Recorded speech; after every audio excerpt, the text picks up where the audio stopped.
হ্যাঁ, পুরান ঢাকার সোহাগ হত্যার মাঝে দেখেছেন প্রস্তর যুগ, বললাম নিউ এডিশন, এক এক যুগ থেকে এক এক যুগে আমরা পদার্পণ করি। চাপাতি যুগ দেখলাম না, লগি বৈঠার যুগ দেখছি 2005 সনে। মানুষ মেরে কিভাবে লগি বৈঠা দিয়ে হত্যা করে তারপর কিভাবে নৃত্য হয় সেই দৃশ্য আমরা দেখেছি 2005-6।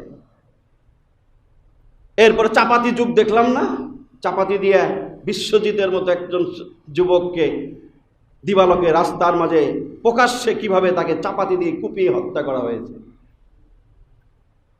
এরপর এখন আসছে লাঠি বৈঠার যুগ, আবার আসছে প্রস্তর যুগ, পাথর দিয়ে কিভাবে মানুষ হত্যা করে। দেখেন নাই ভিডিও? স্থির থাকা যায় না, আমি একটু দেখি টান দিয়ে সরায় ফেলাই, এটা দেখা যায় না। একটা মানুষ কিভাবে একটা মানুষকে, জ্যান্ত মানুষকে পাথর দিয়ে তার মাথা, বুক, শরীর থেতলে দিতে পারে, এটা কল্পনা করা যায় এই যুগে?